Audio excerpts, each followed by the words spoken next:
धन धन सद्गुरु तेरा ही आसरा। बेल आइकन का बटन दबाकर चैनल को सब्सक्राइब करें। प्रेमी महेंद्र पाल गुप्ता परम पिताजी की अपार कृपा के एक अद्भुत प्रत्यक्ष करिश्मे को इस प्रकार बयान करता है। सन 1985 के मई जून महीने की बात है। इन महीनों में जबकि बहुत तेज लू चलती है तथा बहुत सख्त गर्मी पड़ती है, दरबार के मुख्य प्रबंधक सेवादारों से विचार विश्रम करके प्रेमी जी गुफा में लगाने के लिए एक छोटा सा एयर कंडीशनर खरीद लाया, ताकि कम से कम दोपहर के समय तो परम पिताजी एयर कंडीशनर कमरे में कुछ आराम कर सके। परंतु इस संबंध में किसी भी सेवादार प्रेमी ने परम पिताजी से आज्ञा प्राप्त करने की आवश्यकता नहीं समझी, क्योंकि यदि इसके बारे में शहंशाह जी से पूछ लिया गया तो वे कभी भी आज्ञा नहीं देंगे। हालांकि सेवादार व प्रबंधक उस मामूली सी सुविधा के लिए जबरदस्त आवश्यकता महसूस करते थे। एयर कंडीशनर का सामान तो सारा यहाँ पर आ गया था, परंतु उसे लगाने के लिए तो परमपिता दयालु दाता जी की आज्ञा अति आवश्यक थी। इसलिए जब सभी बंधक सेवादारों ने गुफा के अंदर एयर कंडीशनर लगाने के लिए सच्चे पातशाह जी की हजूरी में प्रार्थना की तो वालिदो जहान दातार जी ने यह वचन फरमाते हुए साफ इनकार कर दिया, बेटा आपा नू तां पक्खा ही काफ़ी है, फकीरां नू एयर कंडीशनर दी की लोड़ है। फकीरां लई तां सादगी वाला कम ही ठीक रहिंदा है। इन्ने साल हो गए हन इसे गुफा विच रहिंदे हां, हुण केड़ा यह गुफा कुछ होर हो गई है।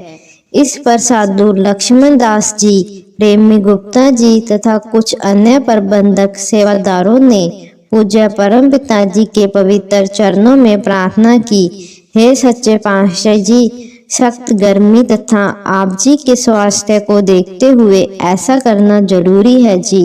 आजकल तो आम लोगों ने भी अपने घरों में एयर कंडीशनर सेट लगा रखे हैं। यह तो अब एक आम सी बात हो गई है और अब यह खरीद ही लिया है जी, इसलिए आप जी हमें लगाने की आज्ञा दे दें। इस प्रकार बार बार ज्यादा प्रार्थनाएं करने पर दयालु दातार जी ने यह वचन कहते हुए उन्हें आज्ञा दे दी, भाई पूछ के खरीदना सी, हुण जद ले ही आए हो ता चंगा बाई ला के देख लो। बस फिर क्या देर थी। आज्ञा मिलते ही हजूर सच्चे पातशाह जी की गुफा की तीसरी मंजिल के कमरे की दीवार को तोड़कर एयर कंडीशनर सेट लगा दिया गया।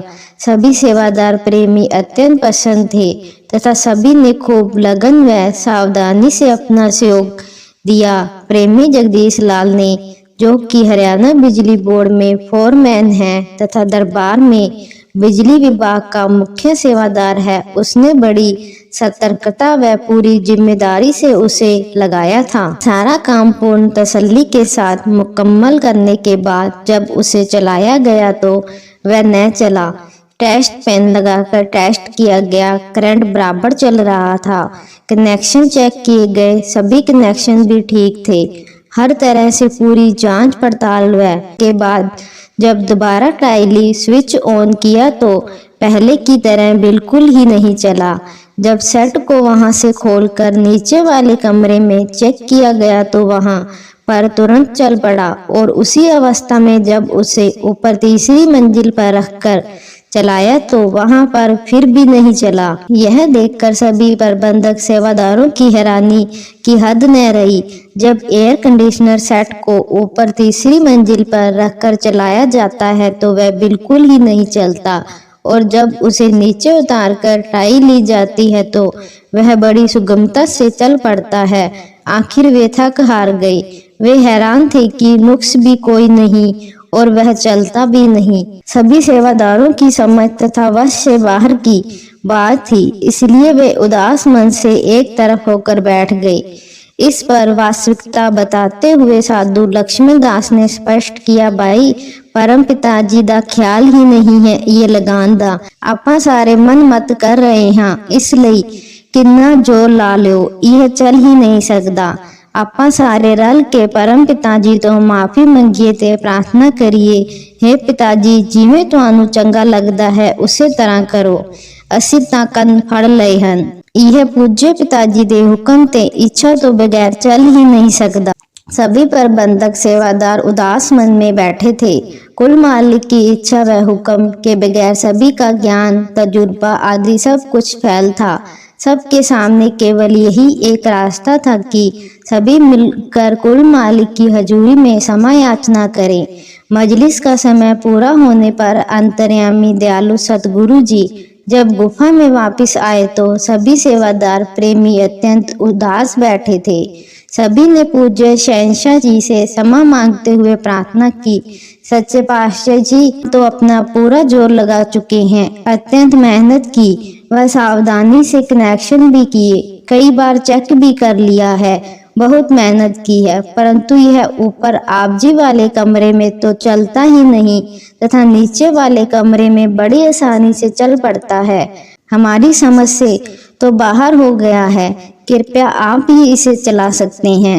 आप जी के हुक्म के बगैर नहीं चल सकता। हम तो बेसमझ जीव हैं, कृपया हमें क्षमा कर दें। इस पर अंतर्यामी मेहरबान दातार जी ने मुस्कुरा कर फरमाया, भाई असी तां ਤੁਹਾਨੂੰ ਪਹਿਲਾਂ ਹੀ आख ਦਿੱਤਾ ਸੀ कि नहीं लाना, पर तुसी साडा वचन नहीं मन्निया। उसके बाद शहंशाह जी ने फरमाया, गुप्ता जी यह एयर कंडीशनर असी ਤੁਹਾਨੂੰ दे दिने हाँ, इसनू तुसी अपने घर विच लगा लेना। इस पर सभी सेवादार प्रेमियों तथा प्रबंधकों ने पूज्य शहंशाह जी से एक बार फिर क्षमा मांगते हुए प्रार्थना की। परम दयालु पिताजी आप जी के स्वास्थ्य को देखते हुए डॉक्टर साहिब के कहने पर आप जी के आराम के लिए यह लगाना चाहते थे। बेशक वह एयर कंडीशनर बिल्कुल सही था, परंतु कुल मालिक की इच्छा व हुक्म के बगैर नहीं चल सका। पूरे तजुर्बेकार सेवादार प्रेमी हर काम बहुत ही बारीकी व सजगता के साथ किया था। यदि उसकी फिटिंग में कोई नुक्स होता तो वह कहीं भी न चलता, परंतु ऐसा भी नहीं था। परम पिताजी वाले कमरे को छोड़कर जहां भी उसको चेक किया गया वहां सब कुछ ठीक था। गुप्ता जी के घर भी बिना किसी रुकावट के उसी दिन से चलता है। अगर ऐसा क्यों था, यह स्पष्ट है कि अंतर्यामी परम पिताजी उसे बिल्कुल भी नहीं लगाना चाहते थे।